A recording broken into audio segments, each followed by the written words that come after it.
So it is not long before Christmas, and this is episode 3 of Star Trek Adventures for the Gauntlet Hangouts.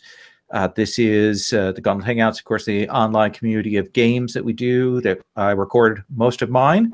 You can always check out the Gauntlet, which is associated with the Gauntlet podcast. You can check out the Patreon. I usually never give the spiel, but I thought I would because it's the holiday season. And so we have gotten to the third part of an adventure. It's from the To Boldly Go collection from Cubicle 7. Not Cubicle 7, from Modiphius's Star Trek Adventures. It's a nice big collection of adventures. So you can check that out. This is part of their 2D20 system. We'll stop off and talk a little bit about mechanics in a couple of places. But we'll get that as we need to. I'm going to have the players give their quick 30-second pitch of who they are, and then at that point, I will give the briefing of the previously on starter to teaser to the show. So Lieutenant Natala, our science officer, can you give us just a quick 30-second brief on you? Sure. I am playing Lieutenant Natala. They are the science officer on our ship, which I don't remember the name of. It's the Gauntlet. It's the Gauntlet. Yes, that's right. my brain's not with me today. That is fair enough. It's late. However, they're a science officer and quickly getting thrown head over heels into a court case of some sort, so it's going to get messy, I'm sure. All right, I've put the link to the Google Drive in there for you, sir. And then Lieutenant Dell is our chief engineer. Give us the pitch on Dell. Lieutenant Henry Dell is the chief engineer of the Gauntlet. And he is he's always up for an adventure, up for something exciting, pushing things to their limits. However, he's also he treats and feels like the ship is another person related to him. You know, this is something close, a friend, a dear, dear friend. As a joined Trill, Dell has used his symbiote, memory for this mission in remembering how to use old transport technology. Perfect.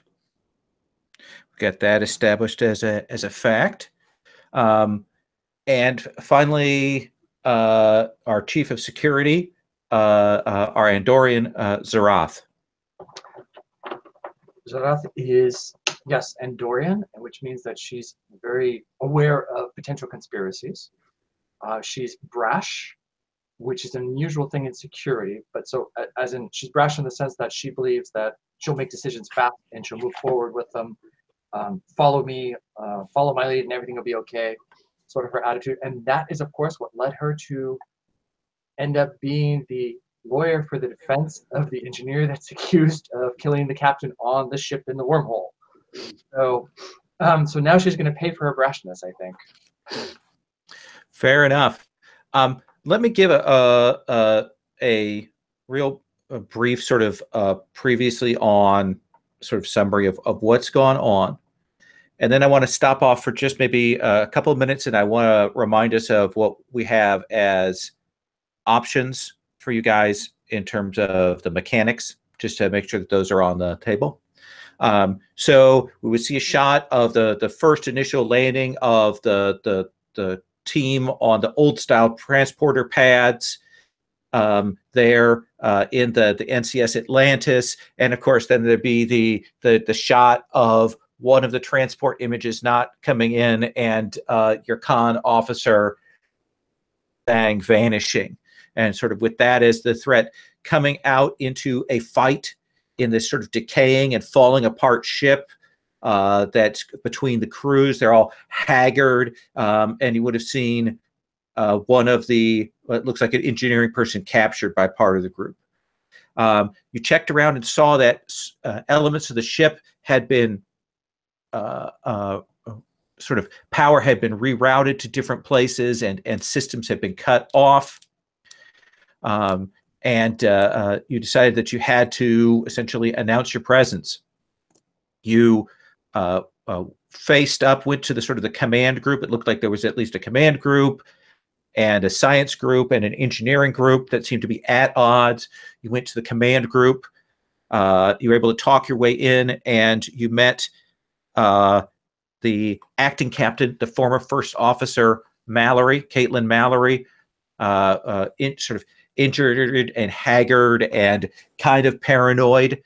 And you met her assistant, who seemed to know Kearney, the person who you had rescued from the planet in the first place, and that sort of struck a chord with him, but you didn't have a chance to talk with him further.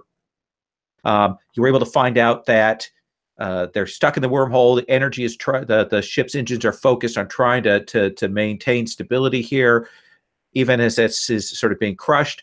That there was a kind of an alien shuttle pod that launched out from some sort of ship or site at the middle of the wormhole.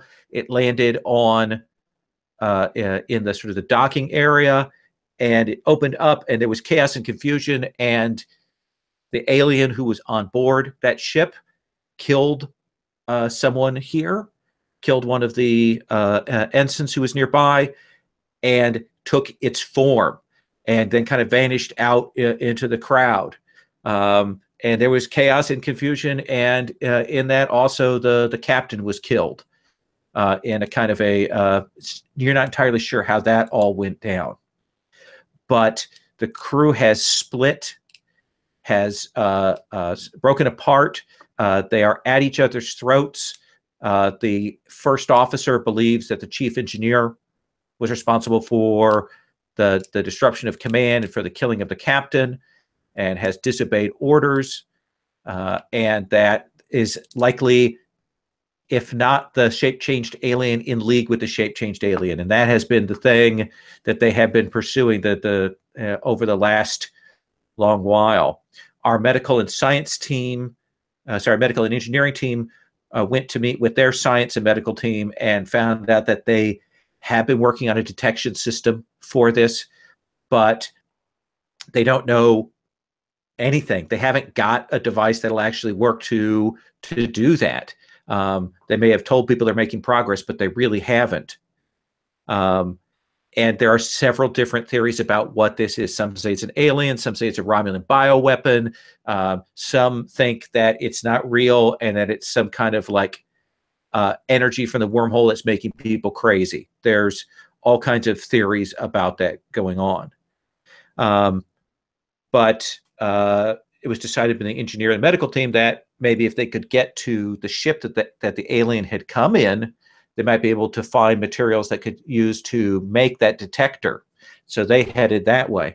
In the meantime, our security and science officer got wrapped up because it became clear that the first officer was determined to proceed with a court-martial trial for the chief engineer who they had captured. And despite all the other pressure and presence and such, was focused on doing that before anything else. In part because maybe not entirely convinced that you guys aren't alien dupes, and maybe that you come from another ship. There's still some question about that, but you guys spoke up for the chief engineer that you might need the chief engineer to actually get the ship, to safety, or more importantly, to get people transported off of here. But the acting captain disagreed with you and set you as defense counsel for the chief engineer in this court-martial trial. And what has happened is crewmen from across the ship have come to the command section. They've turned in their weapons. They've come up here to observe this trial that is going on. And that's sort of the big going on there. our engineer was able to transport the medical officer to the ship, and our medical officer was able to get certain materials and things and get that information back. But now that you've done that, it looks like right now you're not going to be able to transport her out of there just because of the subspace interference that's going on in that area. And you're going to have to solve the problem to be able to get her off alive as well, because in the meantime she is trapped in the essentially the landing bay. Did I miss anything big in my summary there? Okay. So to remind you, one of the things you can do is actions. Is you can do actions to assist other people, essentially, where you're rolling similar things and you're pooling successes. You can also use actions to create, I'm just going to call them fate aspects. They call them advantages, they call them details, things like that. But you can create effects on a scene, like sympathy to you, or physical setups, things like that, that will be useful and lower the difficulties of other tests, or can be used for fictional justification. That's a kind of an action. Whenever you do an action, we set a difficulty. If you, in terms of number of successes that you need to get, if you get more successes, that translates into momentum. You can spend that momentum right away to do things like to increase effectiveness, to ask additional questions, to get extra information, or you can turn it over to the momentum pool, which we're at 1 right now with that, and that can be used to do effects like extra dice or just creating advantages on the fly, those kinds of things. Essentially, it's an economy, a set of points that is used by the group that gets generated. The GM also has threats, which it can use to essentially power soft and hard moves to do things. You have determination. Once per session, you can spend your determination. Sorry. You have 1 determination. It resets at the beginning of each session. You can do that to give yourself a bonus d20, to reroll dice, to do another action, or to create an advantage. Just boom, you get the advantage. You just have to associate it with one of your values that are listed on your character sheet. You have those. Those are essentially like your fate aspects. Once per mission, you can say that you challenged one of your values. And if you do so, you can generate an additional point of determination for yourself. So that's essentially a kind of a trouble aspect to generate a fate point there. So you have momentum, you have determination. Those are resources to remember to use to do things. So let's come in on the trial. So we can kind of set up, you are defending Chief Engineer Phillips.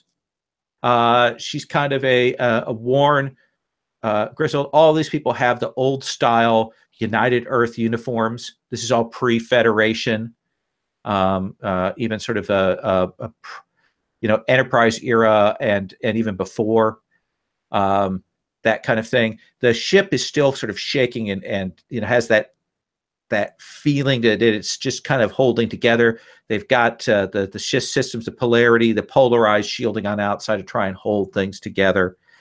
But everybody's worn and haggard. And you've gone through and you've heard the accusations leveled against Engineer Phillips, essentially that Engineer Phillips has engineered a mutiny. That Engineer Phillips was involved in the death of the previous captain, that Engineer Phillips has undertaken actions with her co-conspirators to kill members of the crew and to husband resources away from other people, and all of that kind of stuff. Now, Mallory doesn't state it explicitly, but you can tell that she is hinting that she believes that Phillips is in fact the shape changer alien, and that's implied in her statements, but not fully followed through. And you can tell what they're going to do is that they're going to be calling various witnesses to, describe situations that happened with the engineer, and set that up. But as I understand it, you wanted to kind of make an opening statement to kind of set the tone of your case. Or did you want to ask for a conference to talk with the engineer? Or how do we come in on you two? I think we probably need to talk to the engineer a little bit before the case gets started. We've got to get our side of the case. If they'll let us do that. You ask about the right to counsel and blah blah blah blah, and there's a big audience here, so Mallory will deign to give you 15 minutes with your client, essentially in somewhat private, in that she's going to put 2 security guards there to walk over, more or less for show. Yes, but just to demonstrate that she is adhering to the letter of the law, as it were. Okay. And so Jarek will say, and she's standing with her hands clasped behind her back, and just, thank you, Acting Captain Mallory. That's very considerate. And go off into wherever it is we're allowed to talk with the chief engineer. And people are mumbling. They don't know exactly who you are. That's still that tension. You haven't really connected with the crew who are here. They're very nervous about this, but things to be holding together for the moment. So Phillips is tall, kind of a thin human. All of these crew members are human. She looks like she has been working on the engines, working on the technical systems, for the last couple of months. The burn marks, the scorches, the cuts and bruises from going through the Jeffries tubes and trying to get things set. So you can tell that she's angry but exhausted when you two go to talk to her. Okay. What direction do you want to take this? The first question is, we don't have anything that will help us identify whether or not she's an alien. That is correct. Okay. What I guess I want to know is so if this is the chief engineer, and I would assume that this is the primary person that is holding the ship together, or has been holding it together all this time, why a rational person would want to remove or kill this person? It sounds like there's to me, unless, even if this person really did kill the captain, if Mallory is looking for execution, that seems a bit extreme, assuming she's rational, to take away the chief engineer that might have what's necessary to save the ship. That's not where I'm going, but I'm trying to figure out if there's what's going on here, because assuming that this person is innocent. So you're asking what do you gain the feeling of the sense of her situation here? Mm-hmm. I don't think that's necessary to make a roll. Let me give you sort of the 2 elements that you're seeing there. One is, yes, she's borderline irrational, this captain. Mm-hmm. But what Phillips will tell you is that first officer, I know that I'm holding the ship together, but she believes that the reason we haven't left the reason we haven't escaped is because I'm deliberately sabotaging it, that I am working against it, and that by eliminating me, that they'll be able to find a way out of here, that I've been actively acting against the interests. But correct me if I'm wrong, isn't that in contradiction to what you've been saying, that she didn't want the shape-shifting alien to escape the wormhole? So if she kills you and if she's saying that you're the alien, then that's goes against it, because she's assuming that the alien wants out of the wormhole. You're talking largely to people who've been fighting each other for months. Okay. She laughs and she says, so tell me this. First question. Did you kill the captain?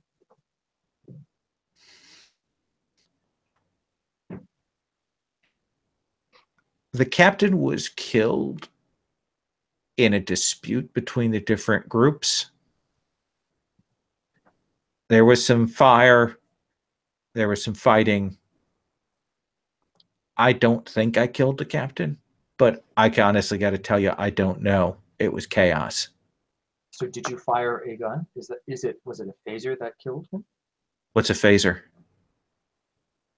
Don't they have phaser ones or anything like that? They didn't have their pre. Oh, do you mean like a plasma pistol? Yes. Yeah. That would be it. Right. Remembering back to history classes. Yeah. We had the plasma volters and such that we were using, and there was some fire. And you fired one. Yes. Okay. Do you have any witnesses to your defense? Not as such, not anyone that can, I mean, they can say what I've been doing, they can make claims to that, but there's hard choices that we've made. Does your ship have biometrics monitoring through the ship? Maybe we can place you somewhere else according to some data that's stored.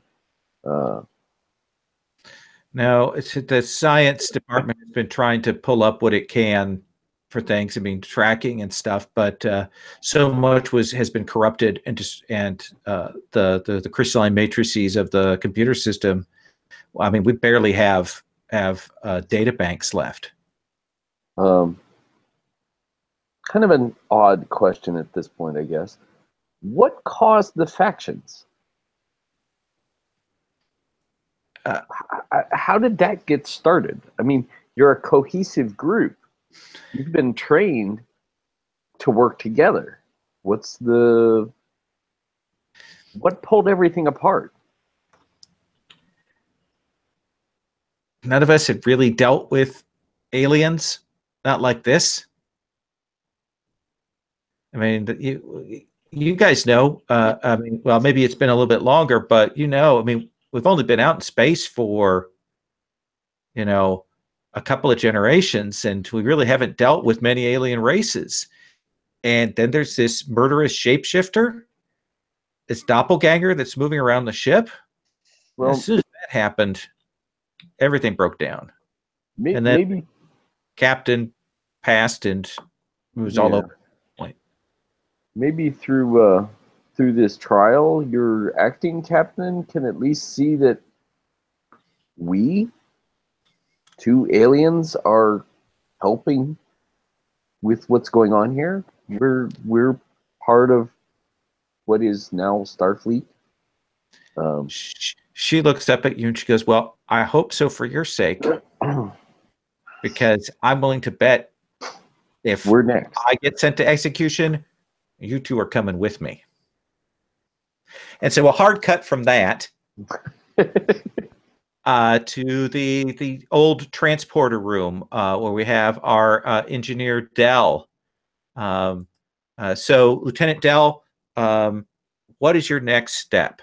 So I think basically, whenever we last left here, you could see the alien shuttle, and the medical officer beamed over to try and collect some samples. analyzed it and beamed back data about how to figure out who was the alien. Is that right? Yeah. There was also some kind of cables and hookup to the alien shuttle. Yeah. So I think that I'm going to radio back to the other two saying, basically to say, I have the information about how to detect the alien. To Paul, what was the name of the? T'Prel. T'Prel.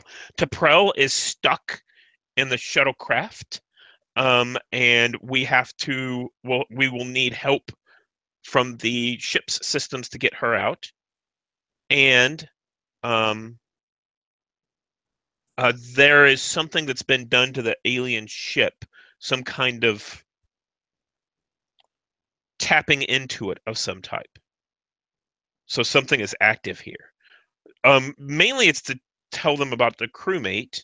Mm-hmm. But I think that they have some information now that they could discuss with the chief engineer.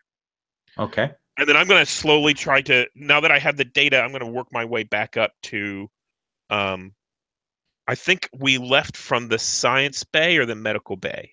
The science / sick bay. Yeah. Yeah. So I think I'm going to head my way back up there.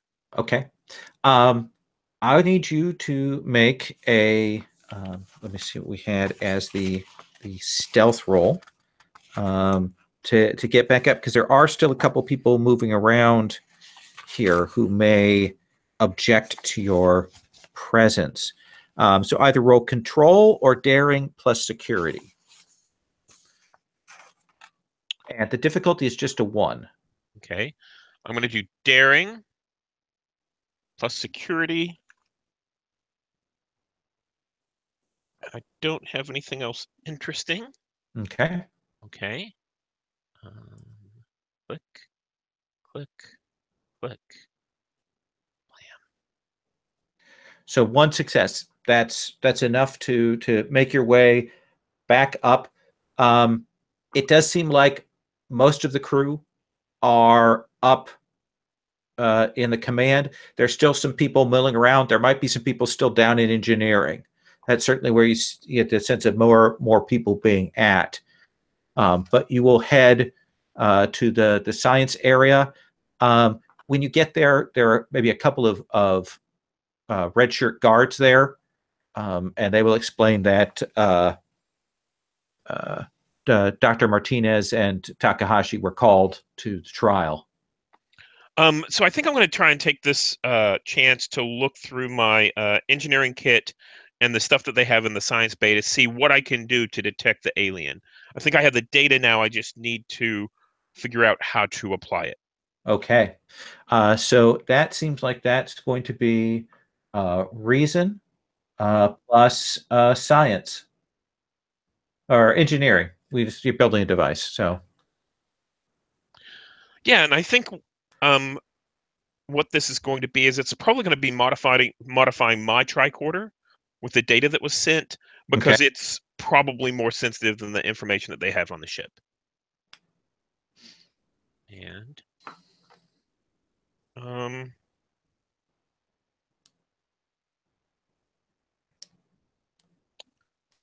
I really want this to work, so I think I'm going to spend determination on it. Okay. Yeah. So let's see how this goes. I have no focus. Oh. Interesting. So you are getting this put together, getting the device assembled, and so on. And you do build it, but you can tell that it's kind of fragile. Like with too many uses of this, and it will stop working. So the 2 modes that you could use it in, you could right now, get a couple of uses of taking it to somebody and detecting whether they're the alien, or you could try and do a wide beam focus and get a one use to identify where the alien is in terms of the ship section right now. And then it would burn out. So would it be possible to use the wide beam one use in one section of people to determine who it was? For example, I think a good plan would be to go to the court, to the trial, and see if I can narrow down who that might be. So in that case, you would do it wide beam in an area, and it would tell you if the alien was there or not.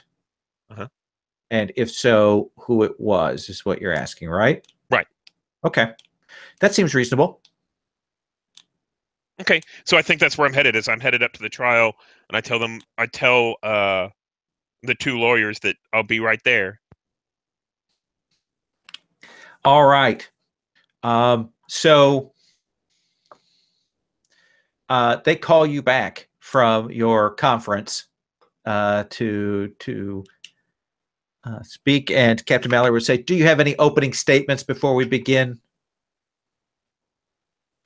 Meta question. So as far as we know, are they following all the rules and regulations of a tribunal?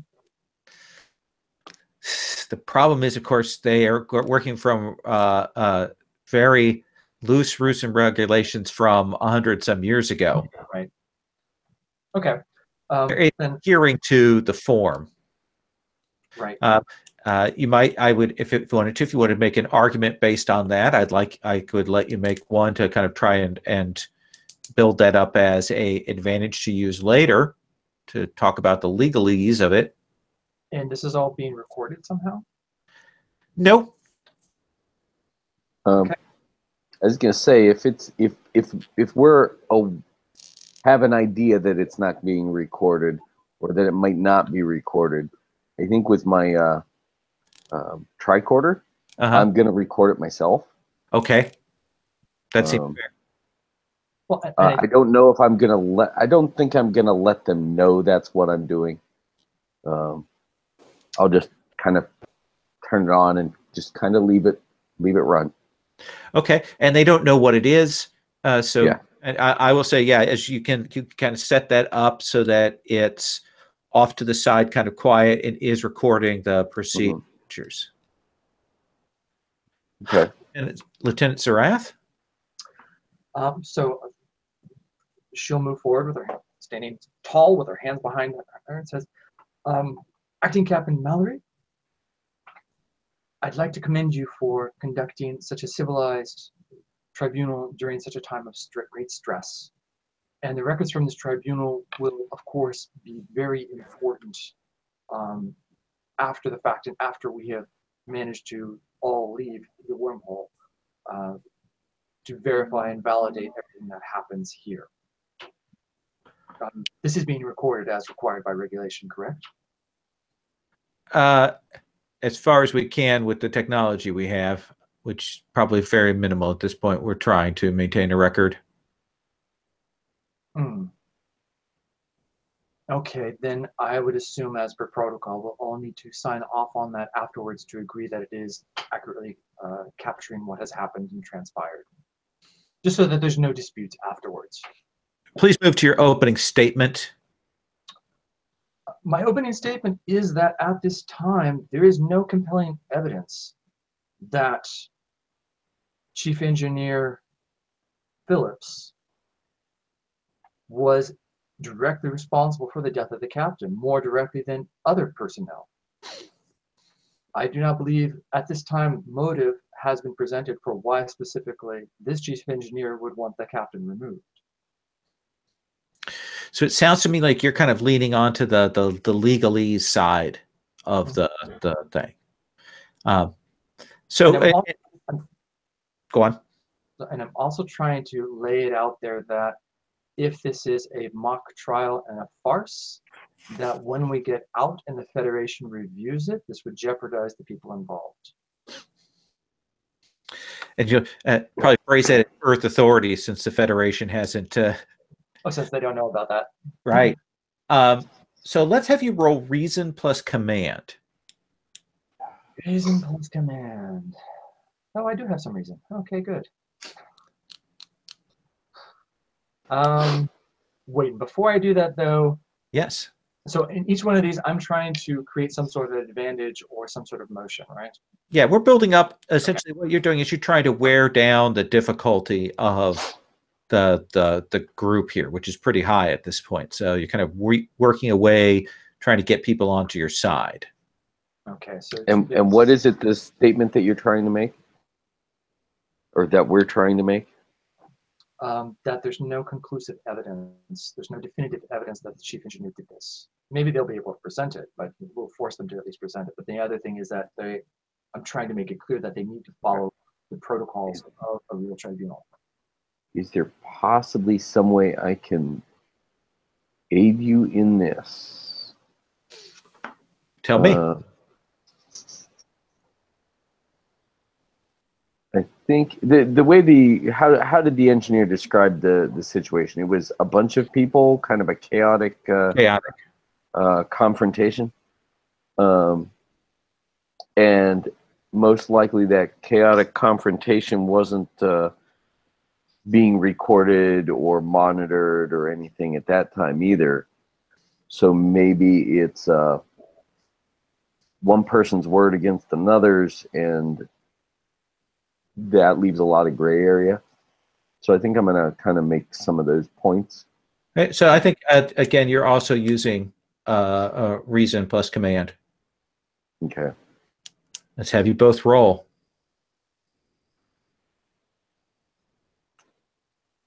Let's see. Focus. Nope. I can't stretch Klingon opera into this, can I? No. Is it beautiful for the opposition it presents of the two parties battling each other? I already think you're tremendously alien. Yeah. I'd give it a shot. In the best Star Trek way. Ugh. Yuck. I don't think my roll helped a whole heck of a lot. Let me see what I rolled, Tony. So, okay, so get 3 and a complication. Yep. So I'm going to hold on to that complication here. I'm actually going to translate it into a little more threat on my threat track here.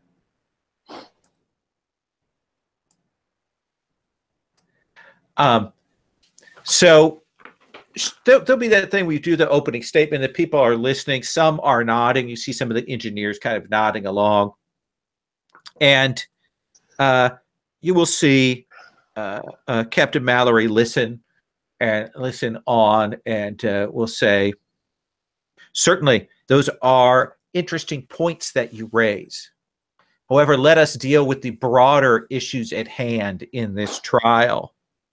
Chief Engineer Phillips has held this ship hostage through control of life support and through control of essential ship functions. She has committed mutiny, that there is no doubt. And she has the murder of dozens of her own shipmates on her hand. A point I will prove to you. I call Lieutenant Verga. And Lieutenant Verga gets up and kind of comes and sits. And Mallory will say, Lieutenant Verga, please tell the court in your own words what happened on Stardate 3.5.7.8. And Lieutenant Verga will tell this story about how he was in the sensor monitoring station on G deck, and the chief engineer shut down life support to the entire deck and sealed it off. And I barely made it out via one of the access ladders before the emergency bulkheads shut behind me. At night, I can still see my crewmates gasping for air, dropped to the ground, dying. And so, it's at that point that Engineer Phillips will go, come on, don't pretend you didn't know that the intruder was on G deck that day. I did what I had to do to stop that thing. We knew it was on G deck. I shut it down. And Mallory will go, defendants to public defenders, lieutenants, Zarath, Natala, do you have any cross-examination questions for my witness?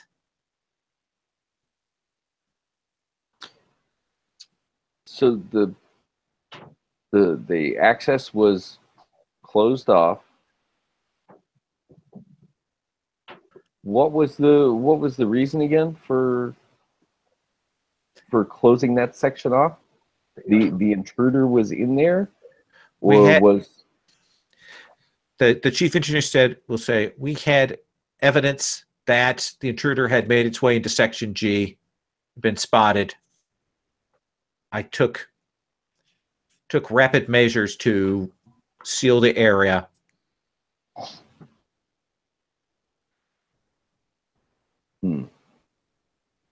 But we're asking, we're supposed to be questioning Verga. Yeah. So, like, for Verga, the question would be, so on whose command how did you know that it was Chief Engineer Phillips that did this? Because they're the ones that controlled those processes in the ship. They have control of life support down engineering. And at this point already, the captain had lost control of the crew and it had split into differing factions.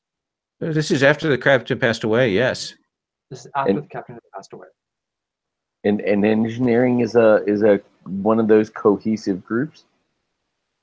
Engineering is one of the factions, yes. And you're engineering? No, I follow the first officer Mallory. Okay. Somehow I missed wires there. And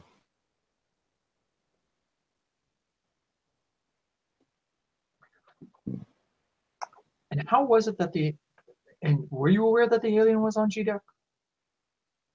I'm not aware that the alien was present there. And this would seem to indicate that you somehow could tell where the alien was? I don't understand the question. Well, if the alien was on G deck and you escaped and others escaped, it seems like, I mean, the alien, I guess, obviously escaped also, correct? It's my understanding, and he's looking around because the implication that he's reading off of that is you're suggesting that he's the alien. And you say, I'm not the alien. I'm not the alien.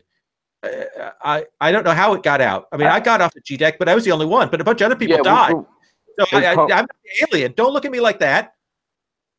And I'm going to kind of say, nope. Nobody's saying you were the alien. We're just saying that if multiple people had left G deck, one of them could have been the alien. So that those measures to seal down G deck were not effective, correct? Is it possible that they were not completely effective? I escaped it, but I don't know how the alien made out, but the other people didn't. They died. Okay. How many crew members died? About 14. How many were on G deck at the time? 15. Me and the others. So you're the only one that had gotten out. Yeah. No, I'm not the alien. And he's kind of standing up, like freaked out. And the captain, the first officer, would say, "Security, secure, Lieutenant Varga." And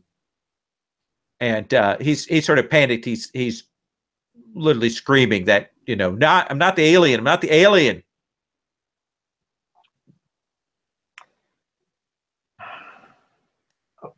And we didn't say you were the alien.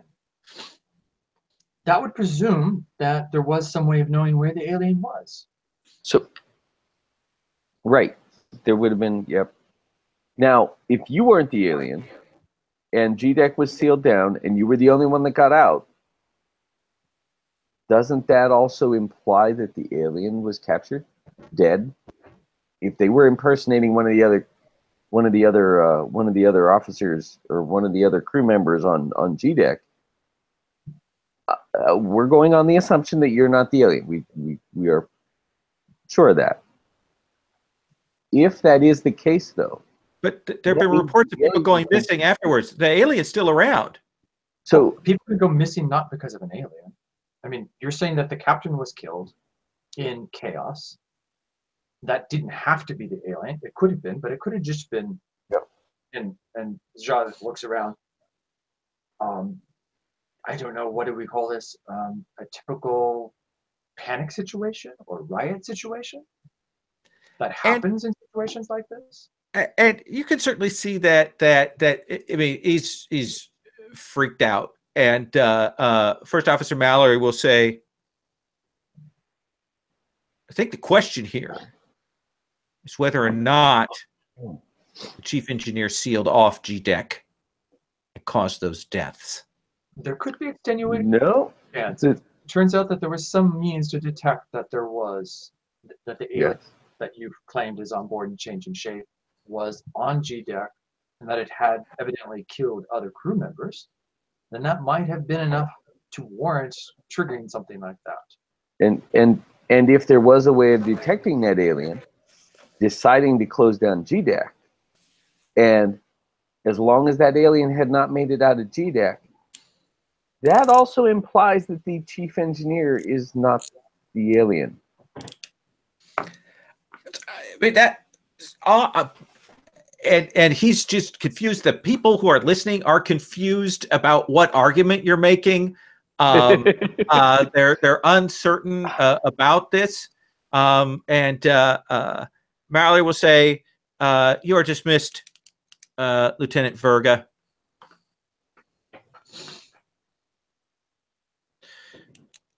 Let the court records show the transcription that Chief Engineer Phillips has admitted that she sealed Deck G on that date. We will deal with extenuating circumstances as a separate question,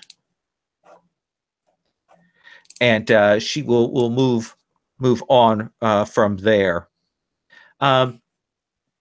So let's cut over to Lieutenant Dell.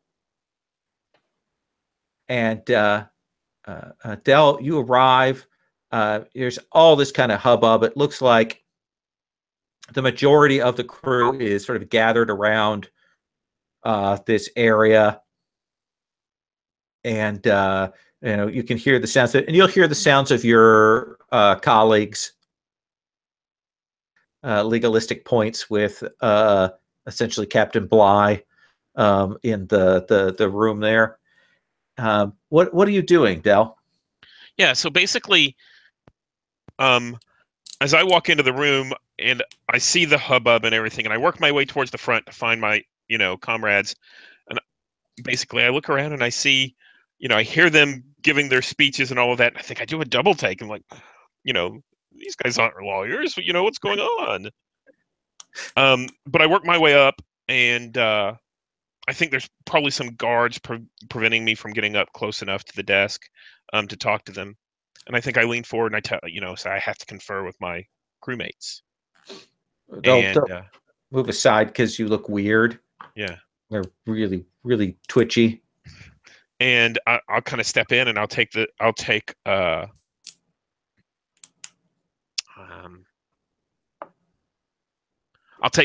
aside and tell her,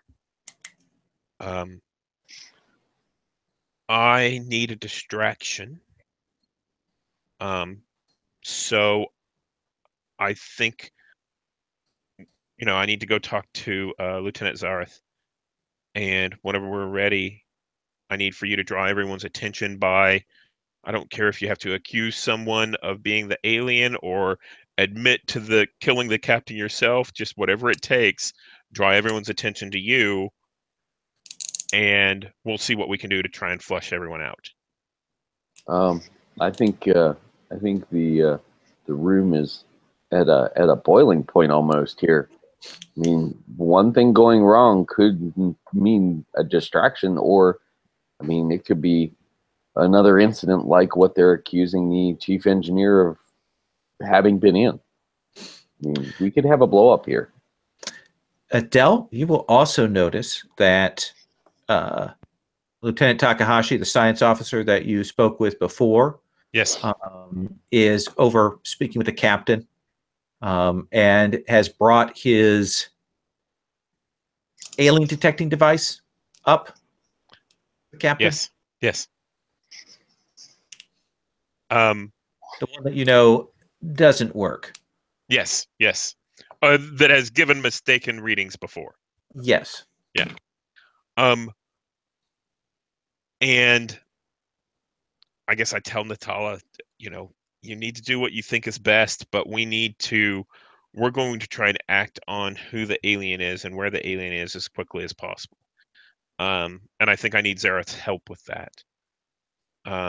Okay. We've only got one shot at it, and if everyone is watching you, they might not. It might give us the lead that we need, the time that we need to get a hold of the imposter.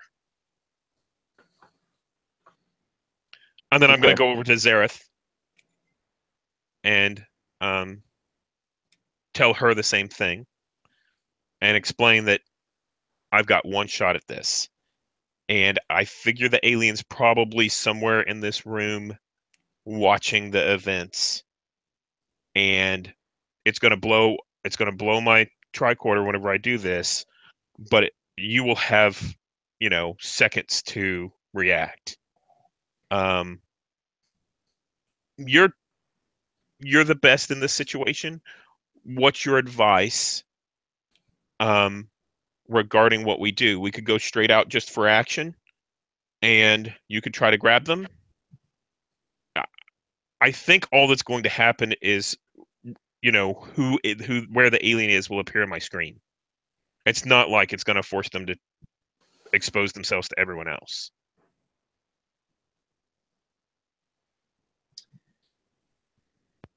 Well, I guess we'll have to play. If it's not going to expose them, then I guess we'll have to try and isolate them and contain them somehow.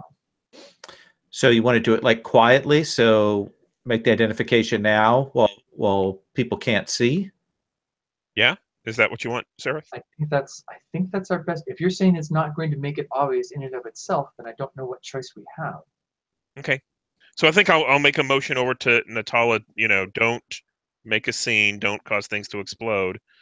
And I think as soon as all eyes aren't on the two of us, we will I'll trigger the tricorder. Yeah. The captain's calling, there's probably a couple more witnesses, not unlike Virga, about, times the life support was shut down and the things that the engineer did to hold the ship hostage with demands, all that kind of stuff. And I want to see if you roll a complication. Let's just have you roll a reason plus engineering roll. Okay. And I'm going to back up against the corner, trying to, get a wide spread, trying to hit as many people in the room as I can. You'll hit everybody around in the immediate area, so all the living beings close by. Yeah. Is it going to detect? Is it going to point out which one? He'll be able to detect which one if it's here. Okay. Yeah. So if this is such a critical role for us theoretically, well, I'm thinking that with like my anthropology background and that, maybe I can go into some explanation for this weird delusional behavior and how that affects groups and how groups become factions, and kind of meandering story to kind of get their attention, at least looking at me, so you can kind of be out of the way enough. Make a presence plus command roll. And then we'll have a reason plus engineering roll. And with my anthropology, that gives me a focus. So we can do that. Okay, that gives you that. And let's have you roll, Lieutenant Dell. Okay. Reason plus engineering. Yep. I think that's right. No focus. We still have a momentum, though, don't we? Well, now actually you have 2 more momentum.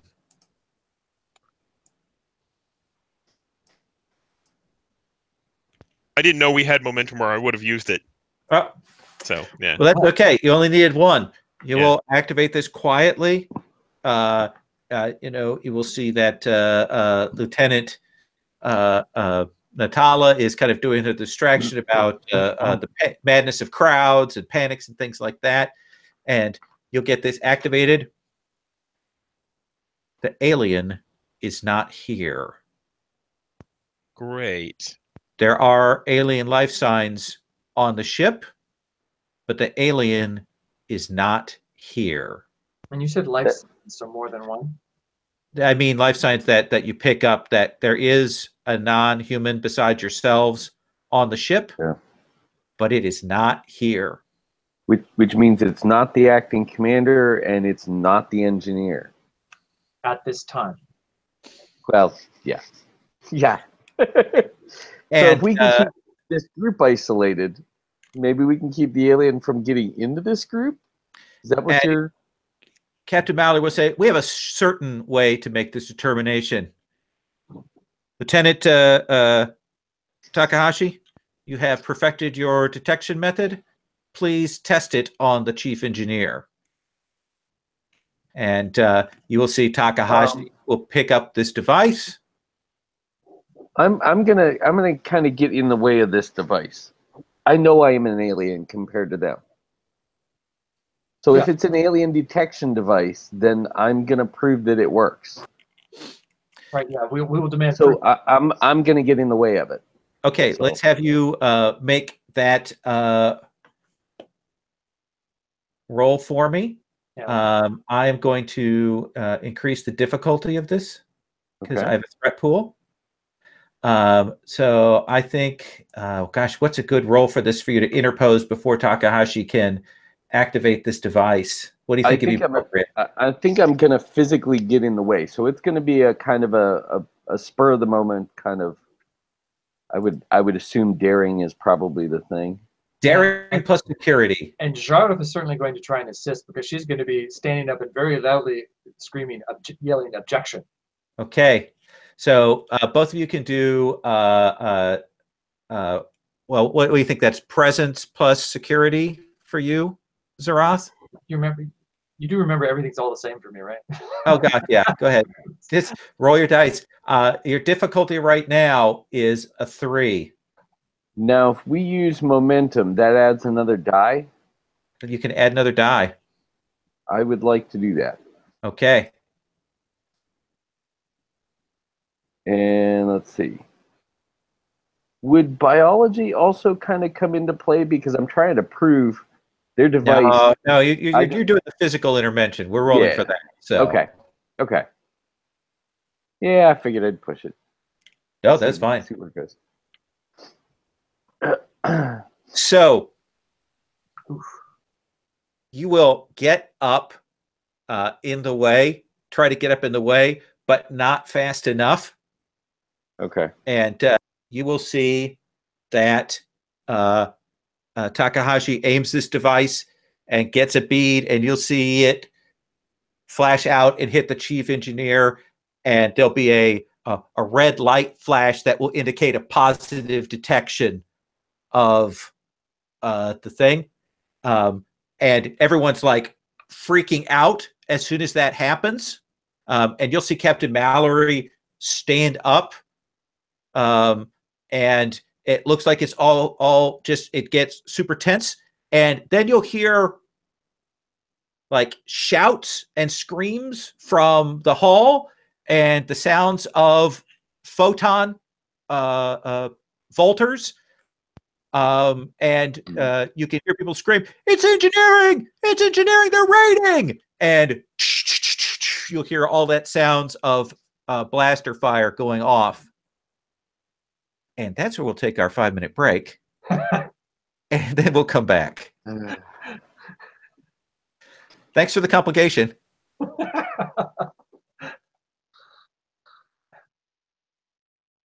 I'll actually spend my last threat pool to boost that. That seems fair to do that. So Well, and the other thing, I guess, I don't know if the others remember this, we can actually add to your threat pool to get, what is it, to get dice or something also? So yeah, we can always up it. So if you're running out, we can help you. Yeah. Okay. Okay.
So no big problem. We just have to get over the trial, protect the chief engineer, find the real alien, and be able to transport back to our ship. Yay!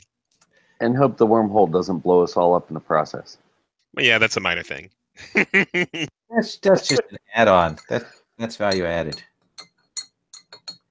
That's part of the special effects budget. Yes.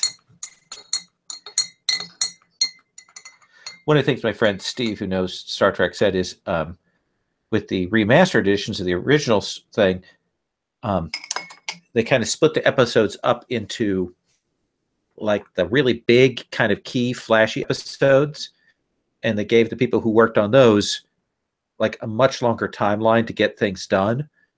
And then on the other ones, they gave them a tighter one. So you can kind of see on some of the remasters that the episodes that like aren't like the best of Star Trek episodes probably get a little less loving with the special effects redo.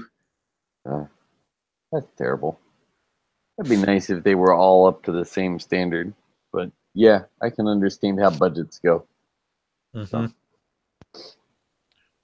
While we're waiting for Christo, I'll talk about the Orville a little bit.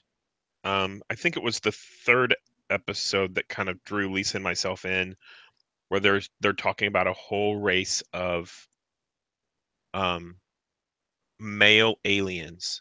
Everyone's a male, and the two married couple decide to have a child, and it comes out as female. And there's this whole question about what do they do. Oh wow. Yeah. And it really struck me as, the whole back in the original series with the black on one side and white on the other and all that kind of stuff. So With the guy who played the Riddler as one of them. All right. So let me set the stage. You have made some progress getting the crew uncertain about what the captain's been saying. It's not necessarily that you've induced a sense of positive camaraderie, but you've increased suspicion and made people uncertain about the validity of this court martial and confusion and so on. So you guys have made some work on that. Of Chief Engineer Phillips is there with you. There's a lot of people around. Nobody has their weapons because they had to turn them in, except of course the captain and a few security people. Takahashi, who has a device that is not working, has apparently used it to identify the chief engineer positively as the alien, and the captain is up and ready to shoot. At the same time, you have positively identified that the alien is not present here. And given the sweep of it, not even amongst the engineering group that has just attacked. So certainly not in this part of the ship. And right now, looks like a desperate ragtag group from engineering have kind of done an assault mission in an attempt to rescue the chief engineer from this. And chaos is breaking out right now. So, Duran, you are the security person. You are the one best trained for these kinds of incidents. I'm going to give you first action here, first choice of what you want to do. So where are we all located in relation to each other? And are there any exits out of this room other than the ones that the engineering people are coming in? Engineering people are sort of in the hallway fighting their way in. There are two exits sort of on the same wall from this. So you could get a little bit of space if you wanted to try and push your way out through the other doorway. And Hannah will lean over to Zarath and say, what do you think? Are we going to fight our way out, or are we going to try and serve peace?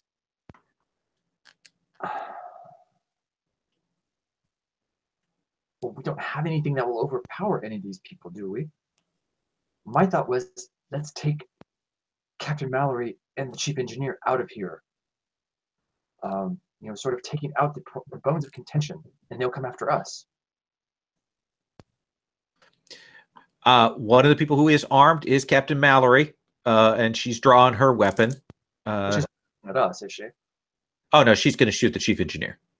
Okay, yeah, no, that's not going to happen. that's. And I was going to say, we could drag the chief engineer to the front lines and tell him to call off his people. If you really think that's the wise thing to do, Seconds count. What do you got?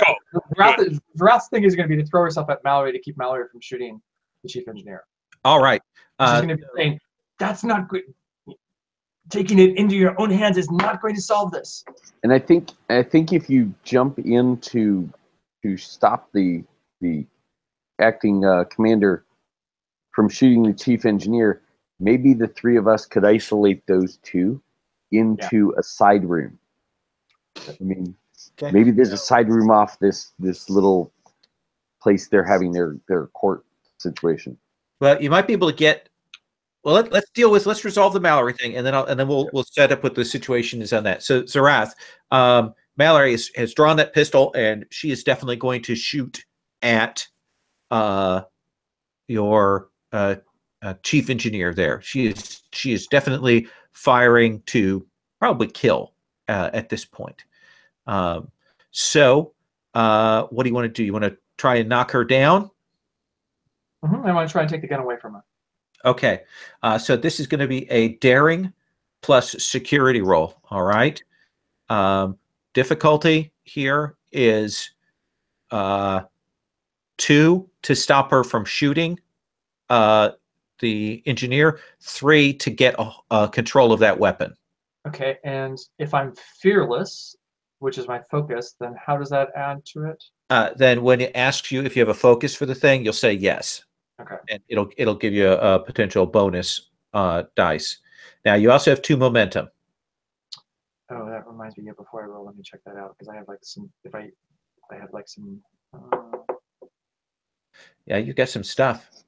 Yeah, I've got some stuff that like specifically for things like this with momentum. I can use them.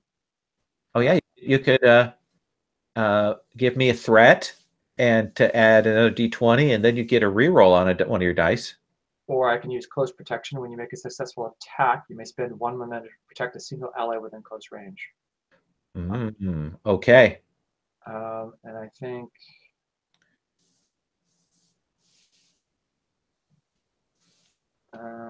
Yeah, that's something that looks really interesting at this point, if it's even worth it.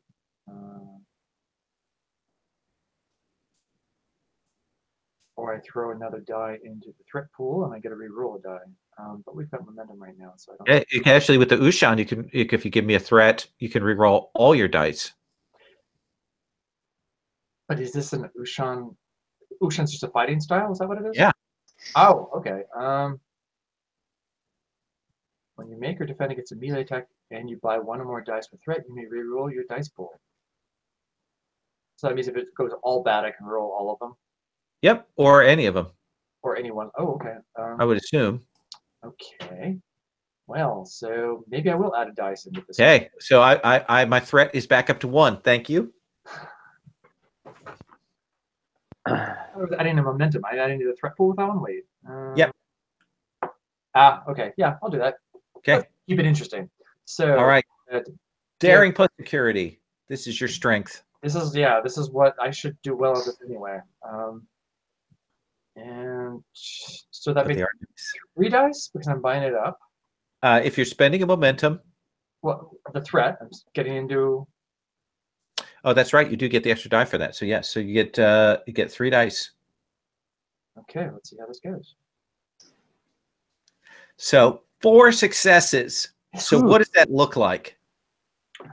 She's a blur as she moves, and we get that brief moment as she pushes the pistol up, and it's pointing up at the ceiling, and maybe it actually shoots off once, and then there's another quick motion, and the pistol is now in Jana's hand.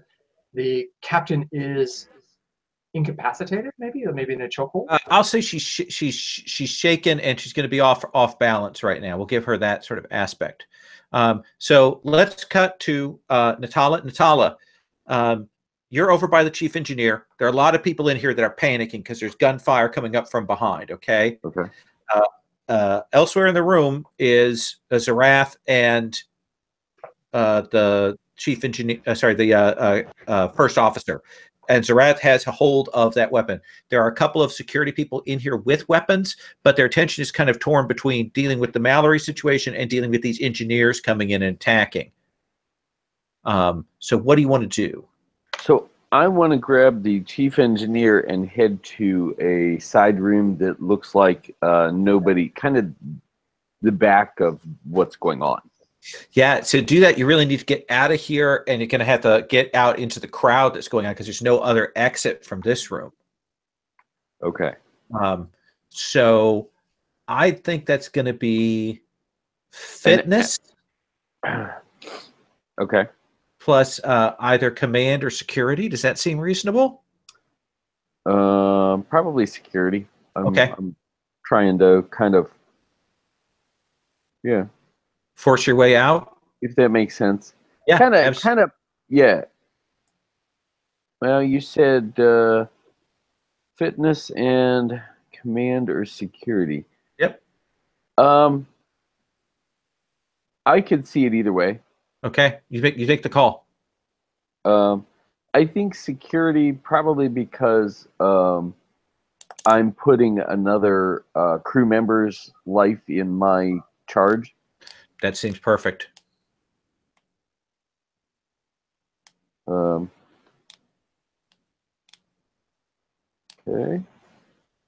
And 2 of these. Okay, let's see what we get. Yes. Yes, no successes. That is okay, so what can I do about that? What can you do about that? There is no do you have determination left? Yeah. I was looking at my I do have one determination. Then you could use that to re-roll dice. Okay. If you have a particular value that's associated with it. What do you mean a particular value? Oh, I gotcha. Yeah. Like an aspect. They have yeah. I would say safety in numbers. I mean, I'm trying to get perfect a select group of people together or then away. You spend your determination and you roll those dice again. Okay. While he's doing that, did I use up all of the successes, or does one of them go into the momentum pool? Oh, that's a really good point. Yeah. I wasn't sure if I was just so fantastic that I was all. No. 2 successes, great. So we've got 3 in the momentum pool. Natala, you kind of grab a hold of the chief engineer as all chaos breaks out, and you kind of drag. And I do that kind of, this direction. Okay. Follow me this way, and kind of leading them out. And you kind of push out into the hallway and get moving down the hallway where there are our crew that are falling back, that are panicking, the sounds of gunfire. So you're moving her away, but you still got people around her, but you've managed to get out and to safety. And I'm hoping our crew, my crew is catching on to where I'm going. Okay. Del, what about you? Yes, I'm following Natala. Yep. Yeah, I'm following Natala. Okay. And I think I'm kind of clutching the remains of my tricorder and the detection device that we have, and following them. And I think I shout to Zarath and say, we have to get out of here. So is there anything else is your intent just to follow, or is there anything else you want to accomplish with this action? I only want to make sure that Zarath knows where we're going. Okay, so I don't think that's a roll. So we can say that you're getting that. Yulk Engineering is blasting in there. They're looking for the captain. The security people are firing back. There's sort of chaos all around in and amongst this as this is going down. And Zarath, you've got the captain. There are people who are going to try and stop you from getting out of here with the captain. The captain's got a moment of being dazed. What do you want to try and do? I'm assuming that I understand more primitive weapon technology or stuff. So that is there any chance that I might be able to? Does this have the ability to spread the beam so that it's not lethal? Yeah, you could to the stun setting if you wanted. Oh, it does have a stun setting. Okay. Yes.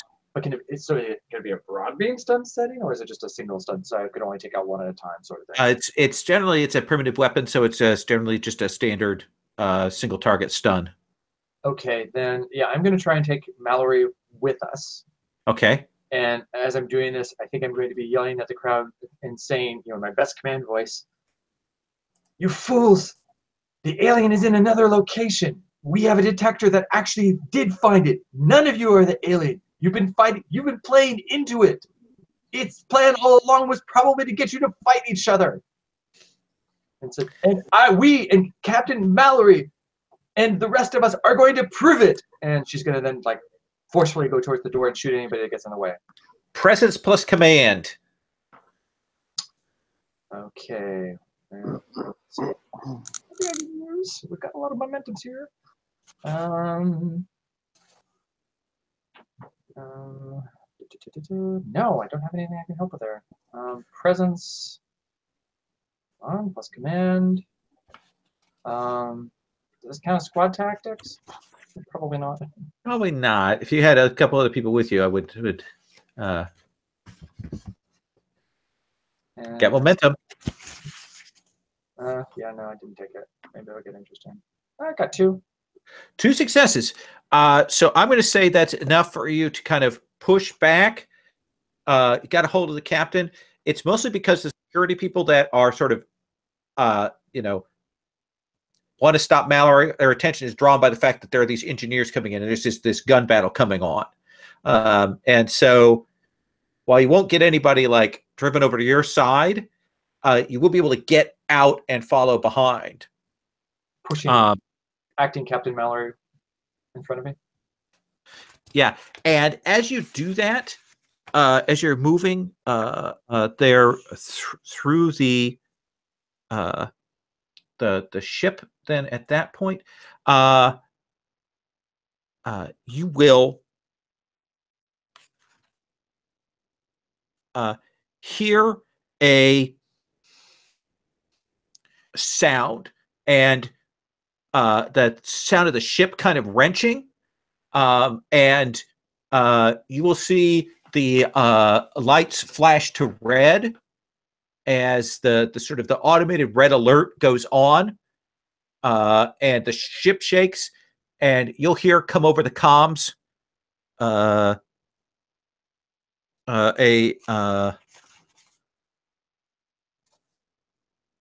hang on a second. Let me make sure how to describe this exactly. I want to get this right. This is the problem with running a module.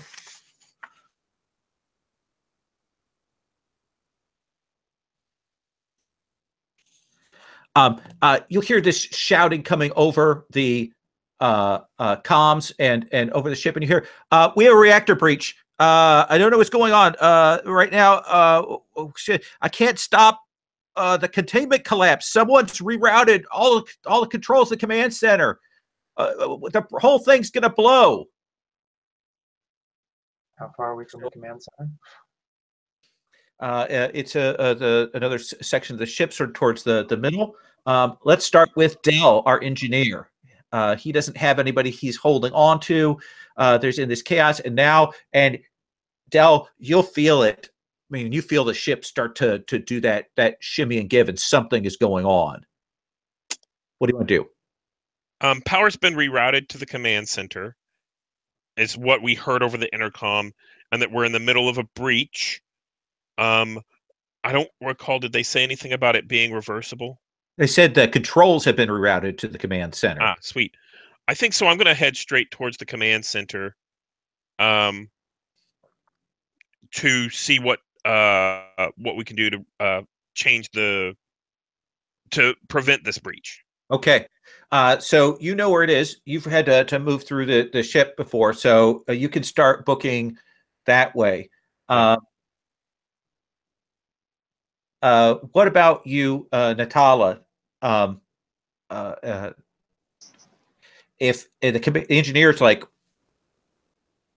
pointing that way, that we need So to. the engineer's pointing the direction for the command center. Yes. Yeah, I will. Yeah, I'll kind of shield the engineer and kind of work my way that direction then. So you two plus Phillips are rushing for there. Other people are running around, panicking and stuff. Zarath. So you have the situation. You've got a hold of Mallory, but they've headed off towards the command center, where apparently something is going on. But you can tell that you've got kind of a tough choice here. You could drop Mallory, keep going, and get there. You could stun Mallory and leave her behind. I could stun her and carry her over my shoulder. That's true. You could try and do that, slow you down, because you can tell that she is going to fight you right now.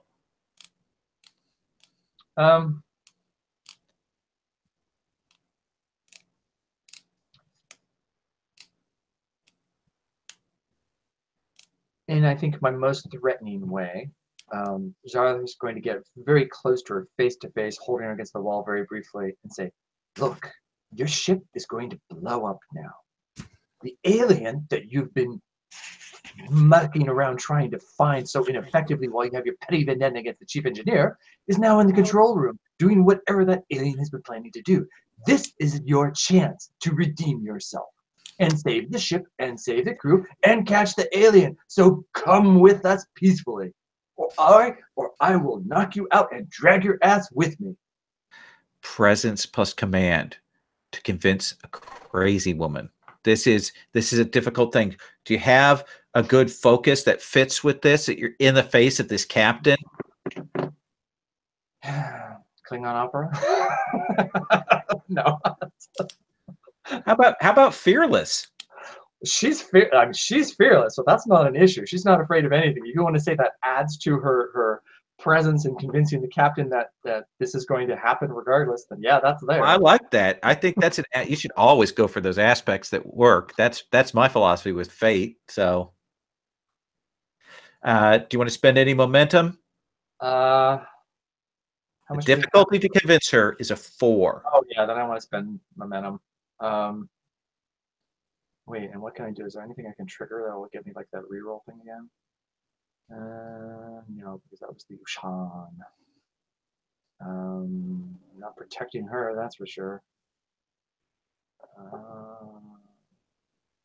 Once per scene, when you succeed at a task during combat or another perilous situation, may also spend 2 momentum. If you do choose a single ally, the next task that failed counts as having assistance from you.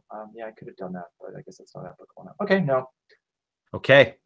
Thank you, but no. Presence, command, and so I'll spend a momentum, which gets me another die. Yep. Okay.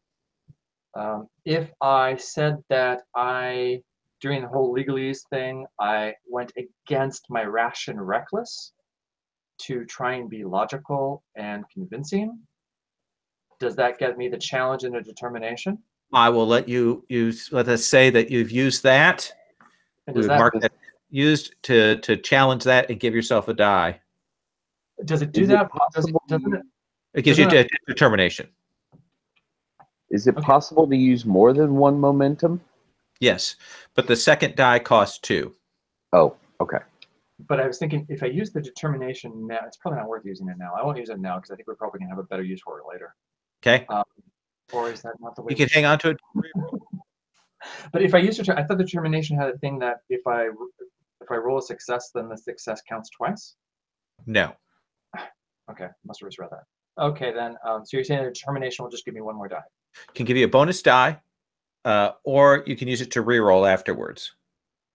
Let's see. If I've got 3 dice and I need to get 4, I'll take the.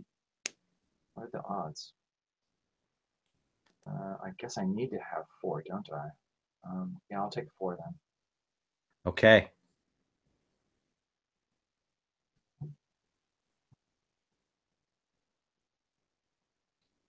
Did that just happen? Is that 0? I think that is. Is that a glitch? That doesn't even seem likely. Let's see. See what you rolled. I guess it's possible. You rolled a 17, a 16, an 18, and a 14. So yeah, okay, that was wow. What are the odds of that? Guess it does happen. I was just thinking this game is sort of rigged for us always to succeed. Guess not.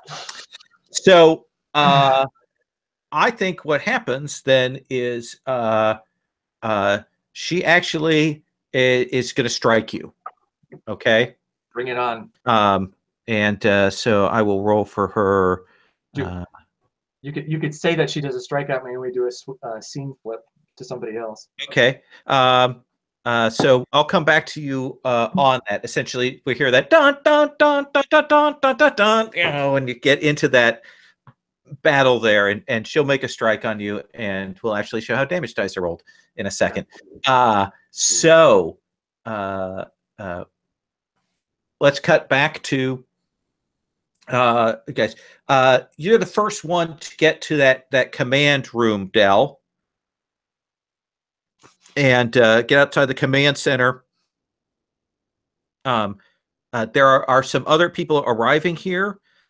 And you get to that door, and it seems like clearly the command center door is has been sealed.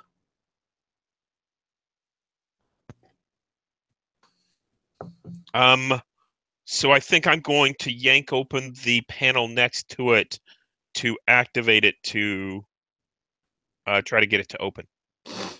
Okay, so you can pull that open, and look, someone has done some serious work here. It looks like to do this, you're actually going to have to cut through some of these circuits to get the door to open.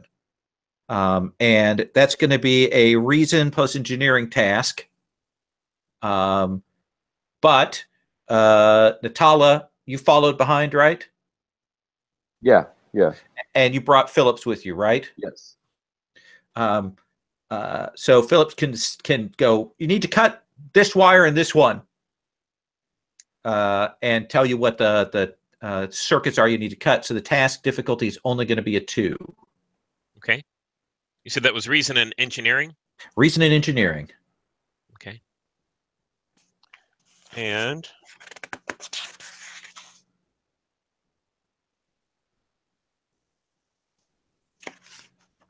okay. And I don't think I have an applicable focus, so I'm just going to roll it straight up. Ooh, nice. Okay, so you're cutting through right now, and you will hear come over the comm as you're cutting through. Cutting that, you'll hear, I'm so sorry. I'm really very sorry. This is the only way. I never meant for this to happen. You have to believe me. I never wanted to hurt anyone. You humans, though, all you do is hurt each other, and anything that you don't understand. Even though you've hunted Lee like an animal, I don't have any hatred for you. I'm a scientist, an explorer, but things have gone wrong.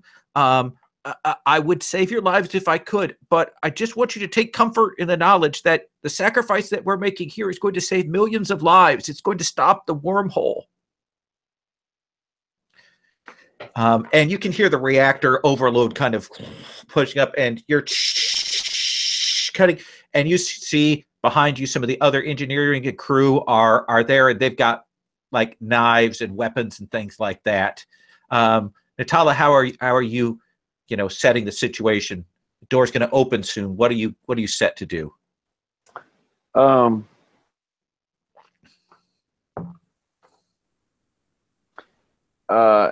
So as the door looks like it's going to open, and we know the alien's on the other side. So once the door opens, we'll. He must be in there. He's probably rerouted. That's what those connections were to that ship in the docking bay.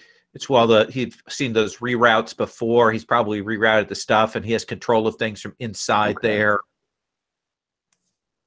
Okay. And the crew is waiting. They're going to kill him.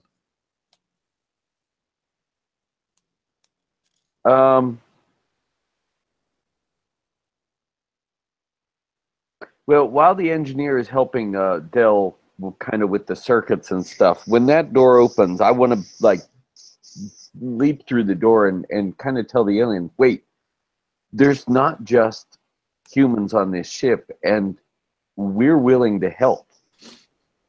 All right. To point out, hey, we're not. It's not just humans here, and we completely understand the boat you're in because we've been in that boat before. All right. So what I'm going to say is you're going to set yourself to do that, essentially to get there before the species card, before the others can get through. So I'm going to give you an extra die for that preparation. Okay. Does that sound good? And I'm going to cut back to the let's see, Duprell has the right stats for this. I'm going to cut back to the captain attacking your colleague here. I think if you don't mind, I'm going to spend a point of momentum from cutting through to get an extra advantage, which I think would be I open the door, and as soon as I see Natalia jump through, I close it again. Oh, nice. Yeah, I will say that is perfect. We'll do that. Okay. But so you're locking yourself on the side with the engineers with knives? Well, I didn't say I was locking it. I open it, I close it, just to give her enough time to talk to the alien. Yeah, But give me a minute. You're on the side with the engineers with knives. Yep. I am. Yes.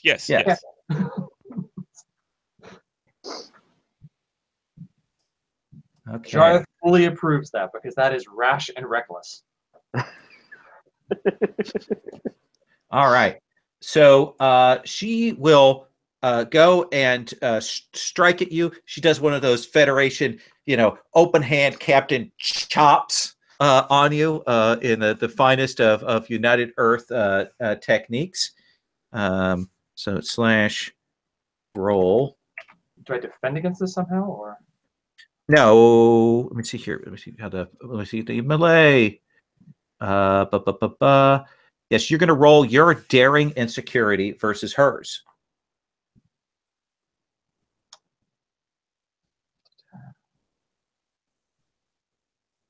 I should have used some threat there. Oh, did you say you want some threat? No, I should have used some threat there is what I should have used. I've got one success, so you need to match that. I'm going to use Fearless and go at her. And I got one success. Okay, so you kind of locked up, and then you have a chance. Do you want to strike back at her? Oh, definitely. Okay. I warned you. Hand to hand, or are you going to try and phaser her? I'll phaser her. I have a focus on that. Okay. So this like to push her back against the wall and. Okay. Then you roll control plus security. Your difficulty is 2. If you hit that, then you hit her. She doesn't make any defense roll. And I'm stunning. I'm not killing. Oh yeah. Okay. And how much momentum do we have in the pool? 3. I'll take one of those momentums. Okay. And add a die. Sorry, y'all, but I think I can do it.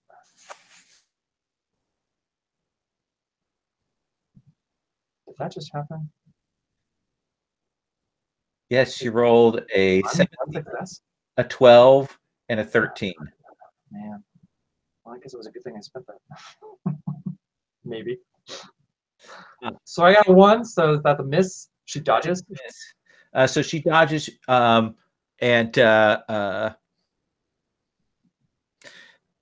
she will again try it now, and she's going to try and wrestle you for the phaser. So this is going to be a contest of daring and security there. And then we'll cut back to the other group. And she looks at her calmly and says, "Oh, come on. You already tried that."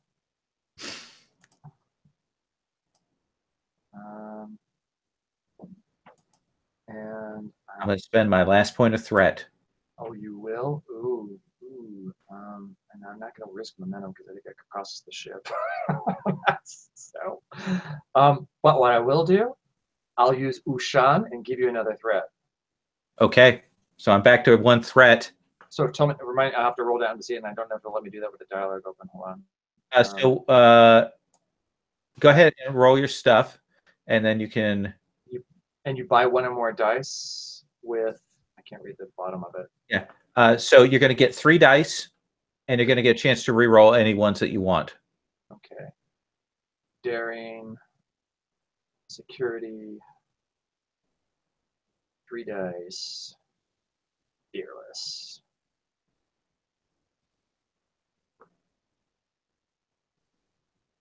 Really? And now go ahead and do that with 2 dice because you can re-roll those zeros. So how do is there? Oh, I just roll 2. Okay. Roll 2. Really, man. You are having the worst dice luck. Considering how daring, I have a 12. Security, I have a 4. This should really go well. Hey, I rolled a 100 on a critical on Victor on Sunday and cut his head off. So he had a hero point though. Okay. So the odds are I should get 1 of them. Yay, got 1. So that makes 2 successes. So she kind of pushes you back against the wall and tries to get at the gun, but you've got her, and then we're doing that wrestle, fighting with the sound of it, and we do the as the ship is shaking there, giving way. All right, so door opens. Got that? The crew behind is like, ah, and you leap through Natala.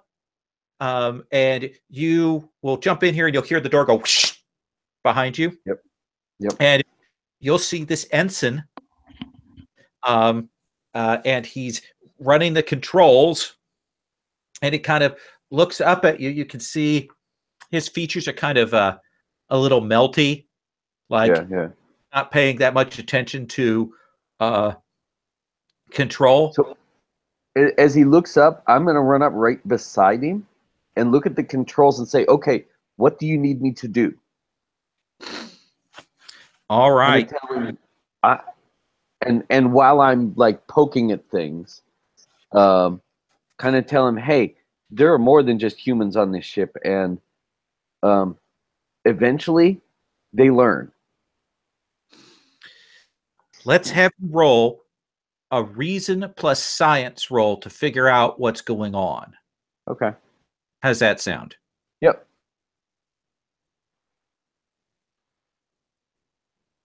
You have 3 and, cool. And maybe throw a momentum in there. Sure. I can't remember if you have any science special abilities that'll affect this. I have quantum mechanics may help. That's with the a very good one. Yeah, let's say quantum mechanics. And then if I use that momentum, that puts me at 3 dice, right? Yes. Okay. And with a focus, yeah. What in the? Wow.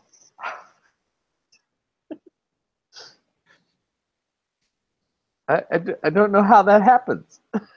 I really don't know how that happens. So here is what will happen. You will realize that what the alien is trying to do is he's trying to kind of set this ship up as a bomb. Okay.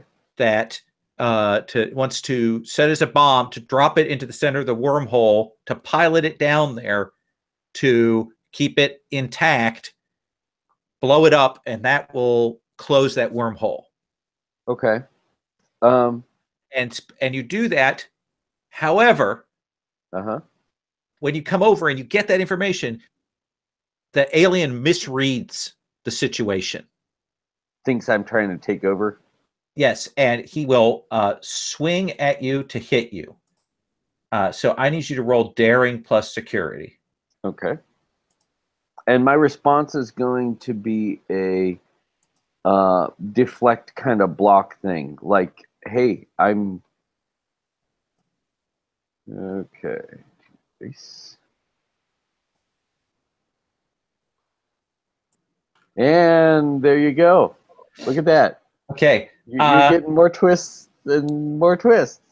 So he goes to do that, and he doesn't hit you, but you hit back against the console, and you'll hear some, and you'll hear the engines going, and like the sound of the ship shaking increases.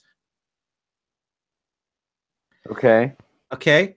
What are you doing right now, Del? Because they're like, open the door, open the door. Right. So I think when the door closed, I kind of shorted something, so sparks flew. I was like, oh, crap. And I kind of messed with it a little bit more.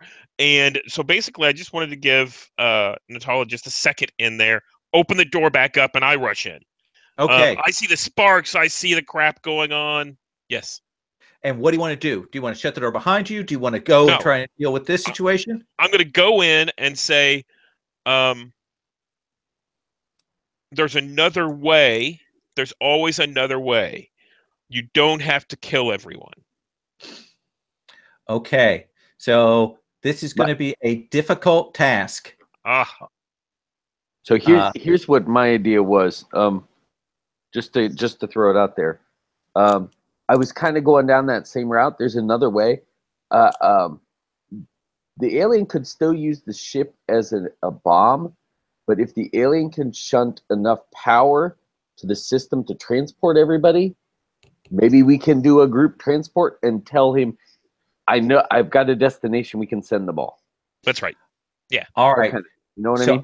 This is going to be you two trying in a really difficult situation to do this, and I think that you need to make presence or reason plus command rolls. Okay. I am going to burn one of my values, which is love your ship like you would love a child. Okay. To get determination back. That seems fair. That seems like you're challenging that. You're like, okay, well, we can burn this ship. That's right. We can blow this ship up. It's okay. And you said your ship after all. Yeah. Presence or reason plus command. Both of you roll. And you said this was difficult. What is it?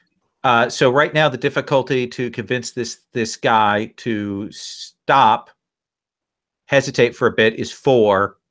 To sway him is going to be a 5 total between the two of you. So I will spend momentum. Okay. So that'll get you 4 dice. Okay, and I will probably do the same thing. Okay, I'll take momentum down to 2. And it would be 3 dice, right? Did you use your determination to get an extra die? No, I'm going to see if I need to re-roll. Okay, then 3 dice and 3 dice. And I'm going to tell him, would astrophysics come into this, saying basically we have another way to get out? Oh, sure. Let's give you that. How about that? Who's a generous GM? I was going to say, because we got that whole net of shuttles on the other side, right? That he could connect up to, that kind of thing. Yep. Yay! No red. Oh my gosh! 5 successes. No red. This is good. Going to talk. Going to talk them down. You kind of talk him down. He's like, "Wait, what?" And but there's a mob behind you. Zarath. We cut into you. We don't know how you've dealt with the captain, but you have. You see this mob, and they're about to kill this alien. because that's the kind of cut that we would get in Star Trek. Yeah. Okay, it's a weird continuity error. Tell me, how do you stop the mob? You have to do something flashy, don't you? So I have a phaser, or plasma gun, or whatever they call these doohickey things. So I have a tricorder. So can you set one of these plasma things on overload and throw it like a grenade? Sure, I think you can. I don't want to kill them. That's the thing. I want like a big flashbang out of it, basically. Daring plus engineering. Yeah, I've got 2 in engineering. But like, as I said, I'm trying to like make it so, yeah, this never works well. Just so you all know, this never works well for me. I always end up killing everybody. But You got one momentum left. daring plus, as I said, I'm looking for a flashbang. Like make a lot of noise and quiet them. And you said engineering. Engineering. You can spend the last momentum. Yeah, I'm thinking being pretty fearless here. Oh yeah.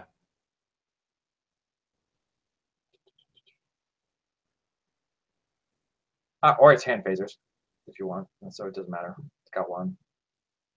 Yes. 4 successes with a nice focus crit. So tell me what that looks like. What happens? It's got that dramatic thing when it looks like it's not quite going to work, and the people are like, "We're backing off from it," because it's making that sound, and then it stops, and then it's a dud, and they start moving forward again, getting closer to it, and just at that moment, it goes. So there'll be that flash back that will drive them back, and it's probably through the corona of that we see Zarath come charging in. Mm-hmm. And the alien goes, "You have another ship, transporter technology?" Of course, this is what we have, and I kind of start explaining.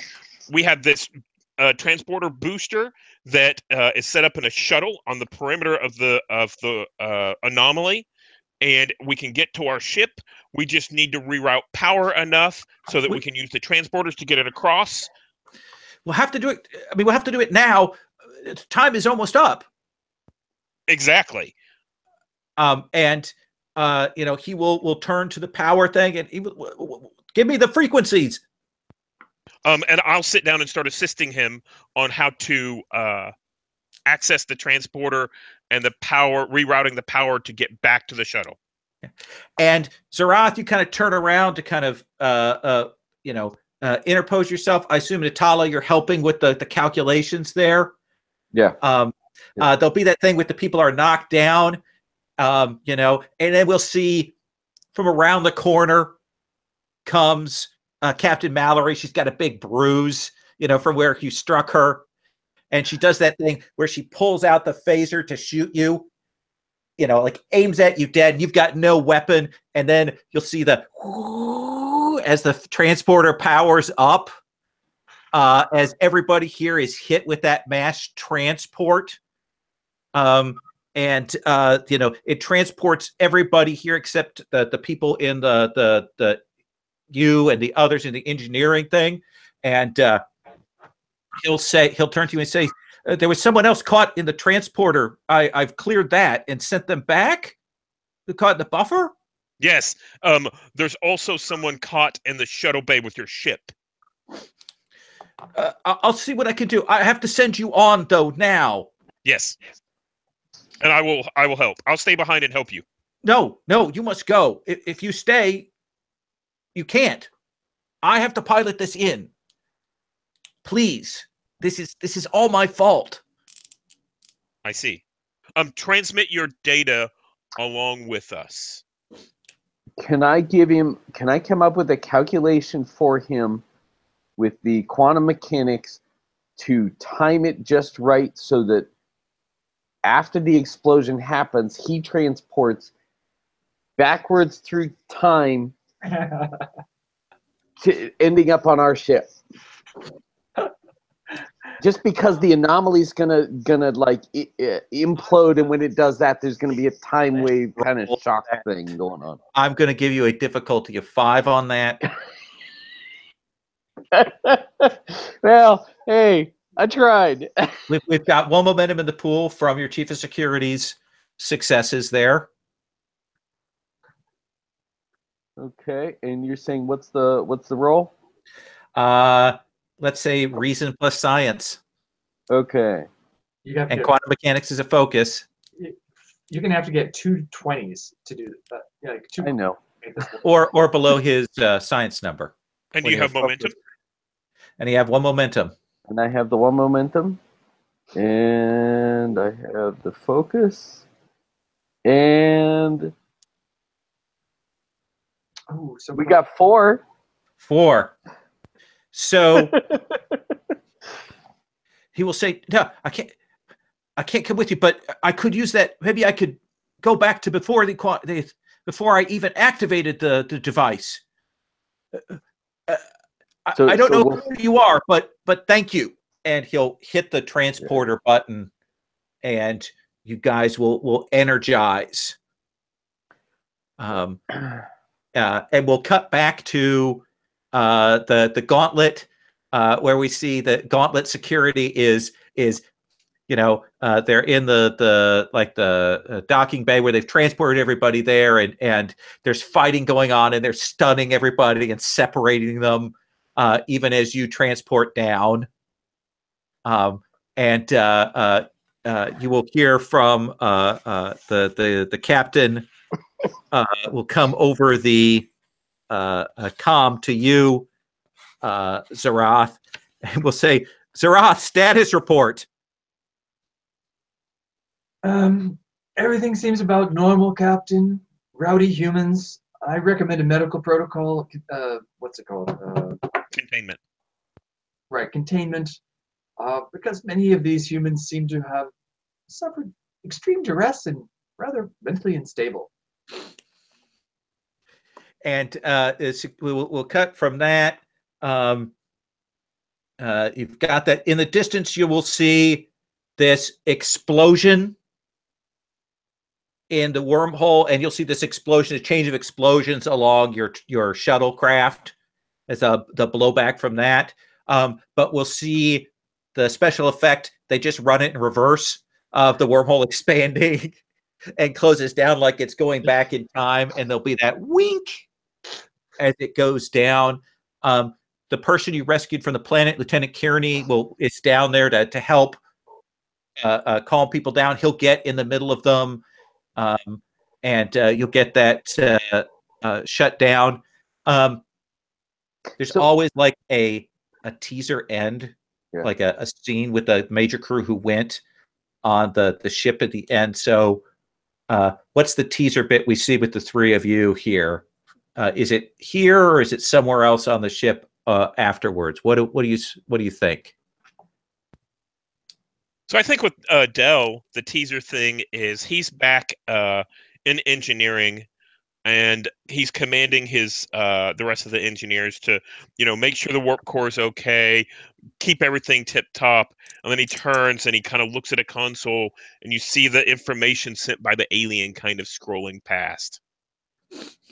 Dangerous information, but information nonetheless. What do we see from Natala? What's your, if you were the main character, what would we see as your teaser for the end of the episode? I'm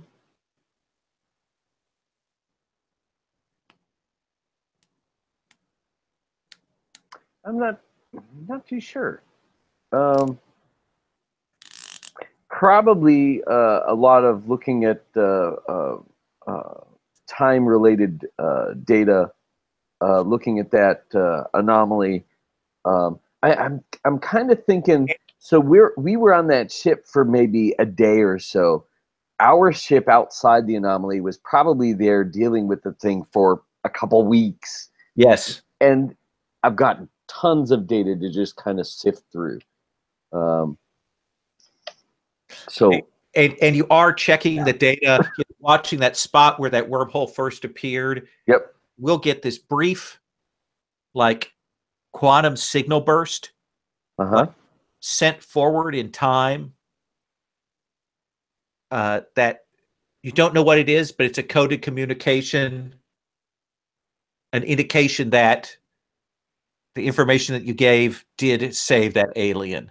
And something about that piece of information, and I realized if that information was sent just slightly incorrectly or frequency wise, that could cause an anomaly. Perfect. And Lieutenant Zarath, if you're the main character of this series, what's the sort of the teaser scene we get for you at the end of the episode? So Zanath goes back into her quarters. You've seen her lean up against the door or the wall next to the door, because those doors automatically go whoosh and open. So she'll be leaning against the side of the door, and you'll see her face momentarily shift slightly, like the shapeshifters did, sort of like melting a little bit, and then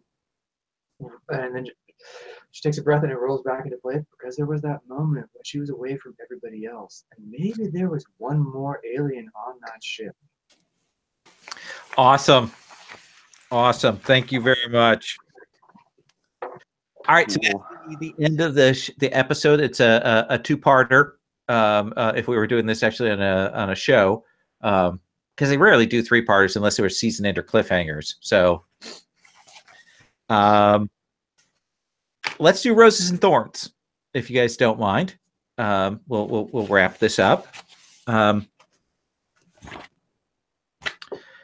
So I like this system in a lot of ways, but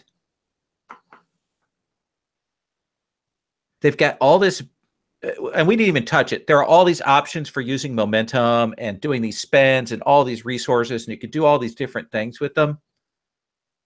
And the system kind of brought in some fate stuff, and I ended up running it a little more fate because I feel like they kind of didn't pull the trigger. They could have gone further to consolidate that, but they had to make all these discrete things rather than going, okay, well, if you do this, you get this thing that you can spend to get bonuses.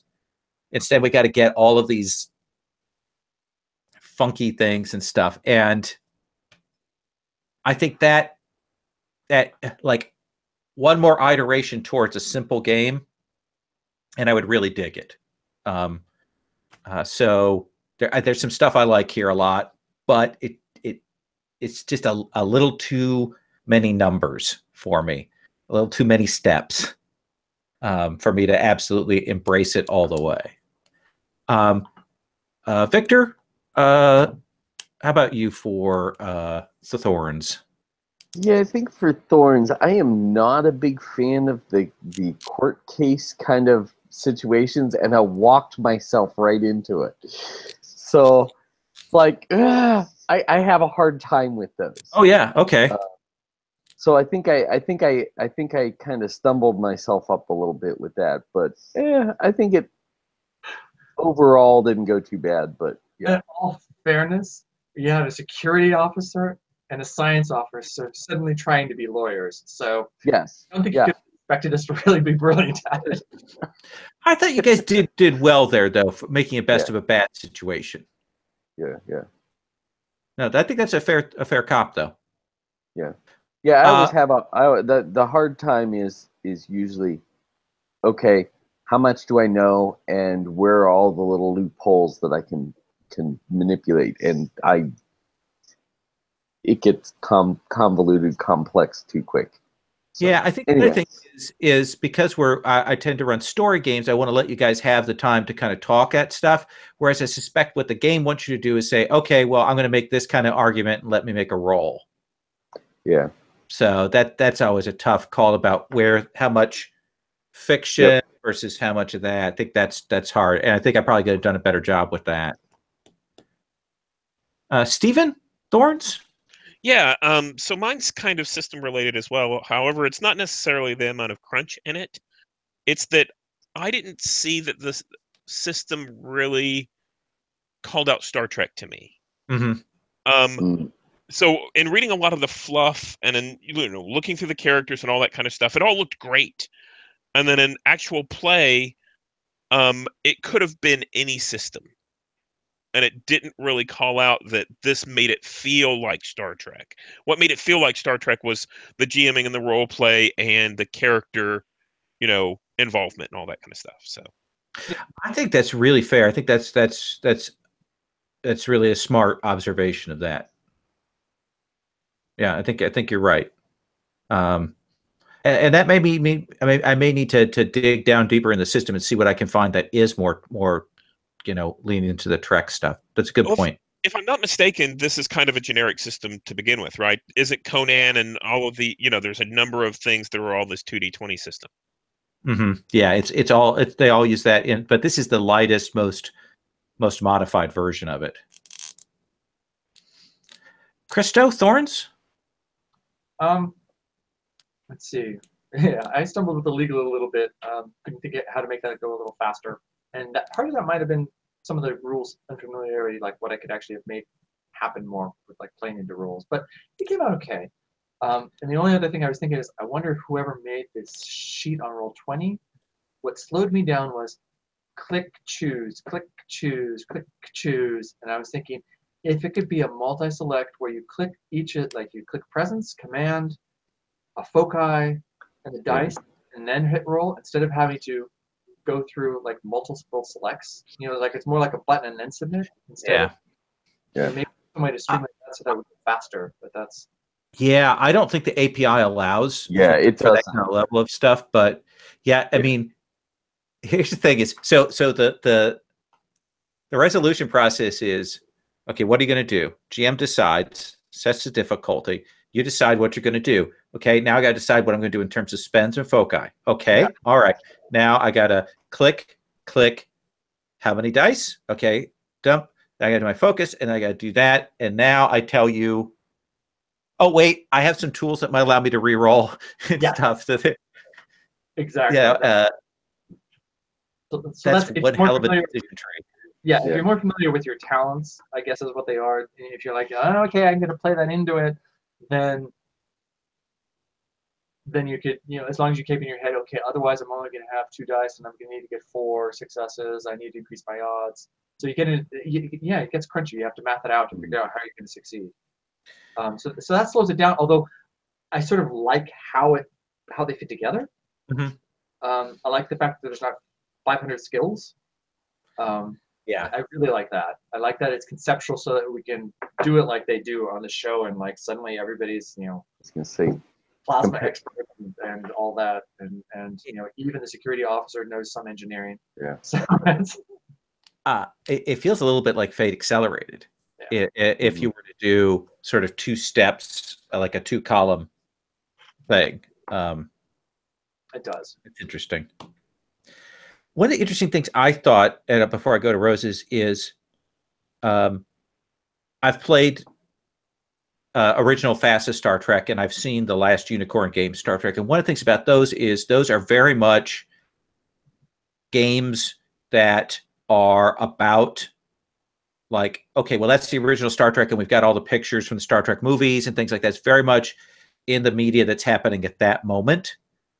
And Last Unicorn is very much next generation and has all the pictures and uses all the artwork and stuff from that. It's very much in that setting of the things. This is Star Trek. Just the generic, it's everything Star Trek, which is kind of weird. It isn't attached to a property. It's like, it's not attached to the new movies. It's not attached to the new series. It's not attached to one of the previous series. It covers all of Star Trek, which is an interesting approach, and it does give you a lot to work with.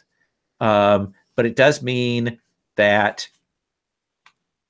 it as Stephen pointed out, it becomes a little less, okay, this has the feel of Trek, and more of it's trying to simulate everything. Yeah. It's a little bit like what Fantasy Flight did with Star Wars, with the 3 different. They kind of broken into 3 different sections to hopefully cover all of Star Wars. Yeah. So, yeah, I wonder if they're going to do source books for any of the. I would bet they probably are for the eras. Yeah. So my roses are. This has certainly rekindled my love of going back to Star Trek, which I hadn't had for a long time. And despite the problems, I enjoy it, and I enjoyed what you guys did with the characters. where you took them and made them kind of your own, and I appreciate you playing along with my trying to frame stuff up like the TV show, and being meta in that. I appreciate you guys going along with that. So those are some of my roses for tonight. Victor? I kind of like this system, in that, at least for what we played, it's a really simple system. I've played FASA before, and I've played Decipher's Star Trek. And both of those are kind of skill listy. I mean, lots of skill lists stuff. Oh, yeah. I like this felt like here's your training, and here's how you're going to do it. Put those together, and that's what you're doing. It felt a little more dynamic than the other games where it's lists of skills and you're trying to figure out your best approach. If it were at a table with the dice, it would be faster. Yeah, it would definitely be faster. 100%. Versus the click thing. And I know Roll20's got a step-by-step approach to get through putting all your input in, and that's the part that kind of like slows it down. Yeah, I thought about it, I mean, I could have had you guys just roll your straight dice and do the calculations, but then you'd have to go, okay, well, I have to do this, and it's all part of a teaching game. That's hard. Yeah. Steven, roses? Anything? My biggest thing is probably I like the way it was framed as a TV show. So I was kind of thinking I wanted to see this continuing. I wanted to see, I like the commercial break. I like the opening crawl. I like the to be continued. I like those callbacks. It made it feel more like a show that we were watching and a story we were telling through that show. Yeah, good. I'm glad you guys dug that. Yeah. Another thing that I really liked was I like this momentum threat mechanism, because that's the one thing in my mind that kind of helps make it feel more like Star Trek, and that everyone's working together. The successes from the security officer can roll over to the engineering threat or engineering, issue that's trying to be solved. Yeah. I also like that when you help each other, you just pool successes. You guys, everybody rolls and pools successes, rather than a mechanism where, okay, well, I get to roll and I get to add one to reduce the difficulty by one. I like that. I think it should be as easy as possible to help each other, and I think the momentum does that. You're right. Yeah. Christo, you get last word. Oh, all the pressure's on me. Yes. Okay, things that I liked, roses. I liked all the cliche things we put into it. So we had a transporter accident. We had the shaking of the ship. We had human-alien conflict with the other. We had a phaser overload. So we got all of those in. And let's see, lots of explosions. What else? People going crazy. People going crazy is a pretty standard trope for them, isn't it? Also, yep. We have like the sweaty heat scenes and all that with the bad lighting. Let's see, and I like the feel of it. I think it did have. I suddenly remembered one of the things that the system actually allows for that we didn't actually play into was, what do they call it? Troop play. So you have your main character, and then you can take up like NPCs. Yeah. And they're lesser. So we're all. I mean, part of the thing with this is we're all officers, so we're all really good at a lot of different things. Whereas then if we go to the troop play, you're good at one thing, I think, or something like that, or not quite so much. And so, but then you get to play sort of the lackeys and play into that. And that, I think, would have been hard to do here probably, but could have also been interesting, because I think that's part of the flavor of what they were trying to go for, where that way you can be, because they always do the A story and the B stories. So you can be both of the stories as different people. But so yeah, I like it because it does have the momentum, gives you that feel for it, because you're always hoping, okay, somebody's got to get more successes so that we can pool them. And then having the threat pool build also means that it's never going to get boring, because if things are going well or you have to buy some of those things, then you're going to get some consequences that are going to keep it interesting. So I think that economy works well. Yeah, I like it. I'd be in for another game. And I got, I think, 6 20s that you guys rolled tonight on your checks. So that's pretty good number. All right, well, I'm going to stop the broadcast